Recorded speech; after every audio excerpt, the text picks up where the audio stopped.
안녕하세요, 주의 아빠입니다. 지난 10월 말부터 지금까지 필리핀 다바오 150평방미터 땅에 2층 집을 짓고 있습니다. 땅 정리해서 설계 사무소에서 설계 도면 받는 것까지 포함된 일정이고, 실제 공사 시작은 9월 8일이었습니다. 이번 영상에서는 지난 한 주 13일 일요일부터 오늘 19일 토요일까지의 진행 상황을 담았습니다. 지난 한 주간 특이한 점은 장인어른의 자동차가 고장난 것입니다. 지붕 재료를 싣고 집에서 현장으로 이동하려는데 시동이 안 걸렸습니다.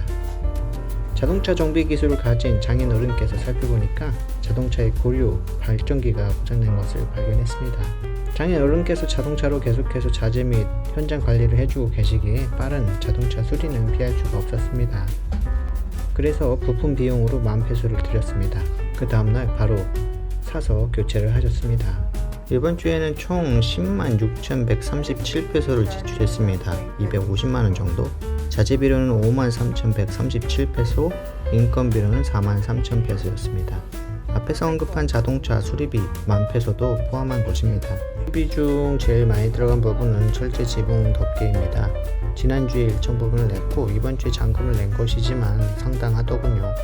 그 외에는 계속 필요한 것을 주문하면서 짜잘하게 자재비가 들어갔습니다. 진행된 주요 내용으로는 지붕 설치 완료와 1층 바닥 시멘트 타설 완료 정도입니다. 그리고 이런저런 벽도 많이 쌓았고 문틀도 다 설치를 했죠. 이 앞에는 계단이 위치할 거고 계단 아래 창고가 위치할 것입니다. 저 나무가 그 방문의 문틀입니다. 며칠 전 마호가니 문도 모두 제작 완료되었다고 잔금을 치르고 가져가라고 연락이 왔습니다. 현재 저희는 그 잔금이 준비되어 있지도 않고 여기 놔둘 공간도 없다고 거부를 했습니다. 잔금이 41,000페소로 월말에 월급을 받아 돈을 보내야 지급이 가능하죠. 그전에는 그전까지 진행할 수 있는 돈만 있습니다. 처음 문을 의뢰를 할 때 우선 문틀만 만들어 달라고 이야기를 했고 그 후 문 제작에는 때가 되면 말하겠다고 했는데 필리핀이라 이런 식인 거겠죠. 2층입니다. 단열재도 함께 설치된 지붕의 모습입니다. 주요한 부분은 다 끝난 것으로 보입니다. 마호가니 문틀인데 이렇게 벽을 만들 때 함께 설치해야 한다고 해서 미리 나무를 받았던 것입니다.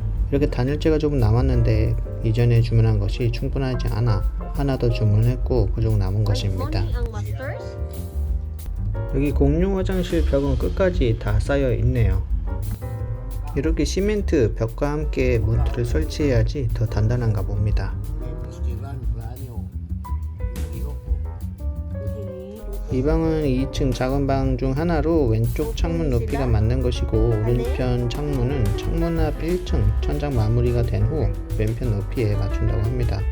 휴가 가서 이 방에서 저 닭들을 주에 함께 구경하는 것도 하나의 재미있는 경험이겠네요. 이쪽에도 방화벽을 쌓을 것입니다.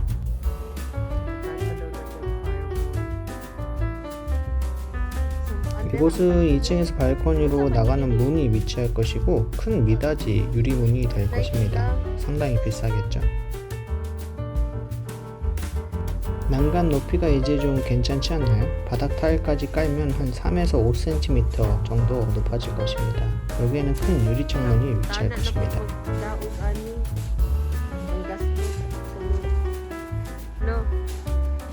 저 앞에 나무들이 쌓여 있는데 저희 것으로 버리는 것은 아닙니다. 근처에 있는 주의 외할머니 땅에 옮겨 넣을 것입니다. 여기 거푸집과 이런저런 재활용 가능한 자재들도 추후 재사용을 위해서 주의 외할머니 땅으로 모두 가져다 놓을 것입니다. 여기 뼈대만 설치된 부분이 있는데 이 부분에도 지붕을 설치할 것입니다. 이쪽에도 재활용 가능한 자재들이 이렇게 많이 있습니다. 이것들을 저희가 새로 구매한 것이 아닌 중고로 사거나 빌렸다면 자재비를 좀 아끼지 않았을까 싶네요. 지지대용 코코넛 나무에 대략 76,000페소, 거푸집에 대략 43,000페소, 스캐폴딩 구조물에 대략 42,000페소를 썼네요. 총 161,000페소, 377만원 정도네요. 총 자재비에서 10% 넘게 차지합니다. 이거 진짜 좀 아쉬운 부분이죠. 발코니 아래 주차장입니다. 전기 배선이 연결되어 있는 것이 보입니다. 웃어보라고 부탁하는 주의 이모. 방금 이 청년에게서 1초 정도 유아인이 보였습니다. 이제 진짜 집처럼 보이지 않나요? 그 다음날 18일 금요일 오전입니다. 이날 영상은 주의 외할아버지가 찍어주신 것입니다. 어제 타설한 바닥 콘크리트가 잘 굳었나 봅니다. 오늘은 1층 작은 방, 화장실, 세탁실, 식료품실에 콘크리트를 타설합니다.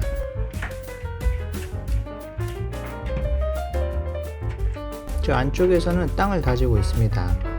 어제도 이렇게 땅을 다지는 영상을 받아봤었는데 기계를 이용할 줄 알았는데 당연히 이렇게 하는 것을 보고 살짝 충격을 받았었습니다.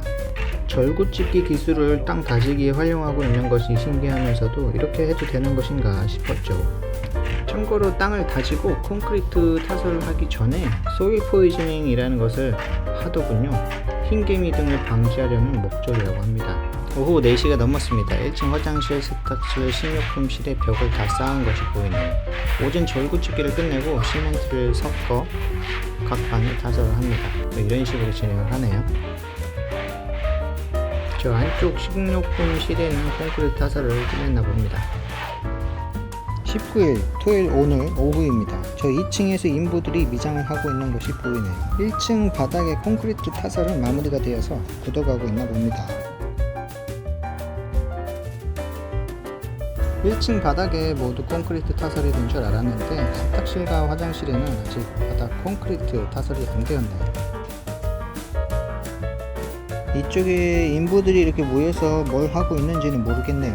오늘은 1층에도 큰 진행상이 없는데 2층에도 큰 진행상이 없기에 영상을 찍지는 않았다고 합니다. 이렇게 널널하게 일하는 것을 보니까 나중에 다른 집을 지을 때는 인건비를 좀 적게 계약을 해야겠습니다.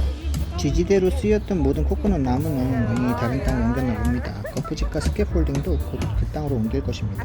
다음 주에는 지붕 설치를 최종적으로 마무리할 것이고 전체적인 미장을 한다고 합니다. 빠끼아오 대장이 이런저런 작업을 동시에 하고 싶어 하는데 새로운 자재를 그럼 계속 구매를 해야 하기에 자재비 관리 어려움이 생기죠. 그래서 지붕 모든 미장 완료, 계단, 마당 담장, 집 앞 담장 등 모든 시멘트와 벽돌이 필요한 부분을 완료부터 먼저 해달라고 했습니다.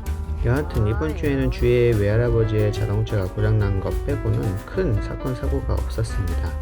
다음 주에도 큰 사건 사고 없이 작업이 잘 진행되길 바라며 다음 영상으로 진행상을 공유하도록 하겠습니다. 감사합니다.